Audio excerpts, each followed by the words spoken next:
Bonjour, bienvenue sur notre antenne. J'accueille aujourd'hui M. Simon-Pierre Savard-Tremblay, auteur et chroniqueur au Journal de Montréal et ami de l'Institut Jean Garon. Bonjour, M. Savard-Tremblay. Bonjour. Écoutez, dans vos écrits du Journal de Montréal et dans vos livres, vous traitez abondamment de la mondialisation et de ses effets pervers. Dans toutes les grandes discussions qui ont entouré la mise en place de ce système commercial, on a toujours considéré l'agriculture comme devant faire l'objet d'une exception, la fameuse exception agricole. Depuis les tout débuts du GATT, c'était à l'ordre du jour. Maintenant, on la sent de plus en plus effritée, menacée. Pouvez-vous nous en parler un peu? L'agriculture et la culture aussi, un parallèle à faire, parce que autant l'agriculture que la culture, on a longtemps dit, ce sont des domaines complexes, ce sont des domaines particuliers où on ne peut pas en faire des marchandises à part entière. Le GATT, au départ, donc le premier, l'espèce de traité multilatéral de libre-échange qui survient après la Seconde Guerre mondiale, garantissait la libre circulation des marchandises, mais on disait justement exception en ce qui concerne l'agriculture. Parce qu'on disait c'est trop important, c'est les aliments qui se retrouvent dans nos assiettes, on peut pas niaiser avec la POC, si vous me pardonnez l'expression. On ne peut pas traiter ça comme si c'était... comme si c'était comme si c'était des CD chez HMV ou si c'était n'importe quoi. Des voitures, n'importe quoi. On disait, on peut pas niaiser avec ça, c'est notre alimentation dont il s'agit. Mais de plus en plus, il y a des mandats. D'abord, quand le GATT s'est transformé en Organisation mondiale du commerce en 1995, déjà l'agriculture là, commençait à être traitée comme un bien commercial. L'Europe aussi a peu à peu fait sauter ses exceptions agricoles aussi. Il y avait ce qu'on appelait la politique agricole commune, qui est un petit peu semblable à notre gestion de l'offre qu'on a ici. Mais de plus en plus, effectivement, ce sont des nouveaux traités, des nouveaux accords qui portent même plus sur le libre-échange comme tel, parce qu'on ne parle plus de faire circuler les marchandises. Maintenant, on impose une politique permanente à l'ensemble des pays signataires. Donc, il va de soi qu'on transforme de plus en plus de domaines en marchandises. Les services publics et l'agriculture, la culture aussi. Donc, de plus en plus des domaines qu'on considérait qui devaient être protégés, qu'on disait c'est bien beau l'économie de marché, mais il ne faut pas que ça se transforme en société de marché où tout est traité comme un bien commercialisable. Bien là, c'est une frontière qui est en train de fondre de plus en plus.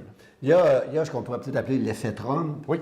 M. Trump étant ce qu'il est, étant un apôtre de l'isolationnisme, en réaction, les gens peuvent être portés à ce moment-là à considérer la mondialisation comme le bien absolu et l'isolationnisme, le nationalisme comme un mal absolu. Oui. Comment faire l'équilibre entre ces deux tendances? Bien, surtout Trump, dans un pays qui est habitué à Hollywood, on est habitué à la morale en noir ou en blanc, il y a les gentils et les méchants. Donc là, avec Trump, qui est classé comme le méchant, le fait qu'il dise blanc, on est porté à dire noir automatiquement. Bon. Il faut sortir un peu de ça, c'est une fausse polarisation. La guerre commerciale, les tarifs qu'ils viennent mettre en place, de toute façon, ça ne sera même pas bon pour l'économie américaine parce que taxer comme il le fait l'aluminium et l'acier, ça va faire en sorte que ces automobiles vont coûter bien plus cher. Les automobiles américaines ne seront plus vendables parce que ça va être rendu bien trop cher. Bon, ça ne sera même pas bon pour l'économie américaine. Ceci dit, on devrait être capable d'envisager d'autres voies.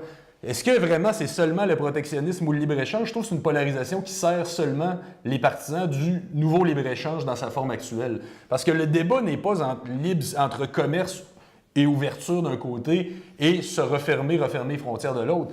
Je pense que tout le monde est d'accord avec le commerce, tout le monde est d'accord avec l'ouverture, mais tant que le contrôle de la démocratie reste là-dessus, que ce ne soit pas des accords qui érigent le pouvoir des multinationales au-dessus des démocraties. D'ailleurs, en 2001, là, on est en plein G7. En 2001, il y a eu un autre gros événement à Québec qui avait brassé beaucoup, qui était le sommet, le sommet des Amériques.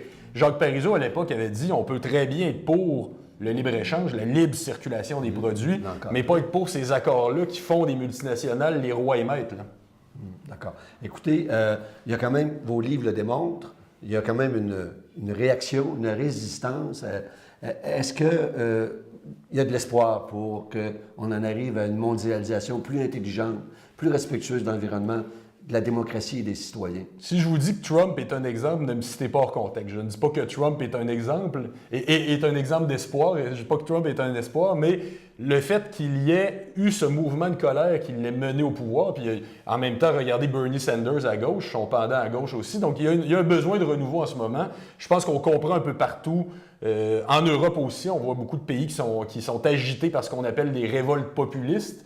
Prenons-les non pas pour leur objectif, ces révoltes populistes-là, mais pour ce dont elles témoignent. Une réaction. C'est ça, c'est signe qu'il y a quelque chose qui se passe en ce moment. Chose de sain qui se passe. Alors, à nous d'offrir une option qui a du sens, comme le manifeste pour la démondialisation que j'ai lancé avec 2 autres co-auteurs. Vous pouvez aller le voir sur démondialisation.québec. Bien, je vous remercie beaucoup. Merci.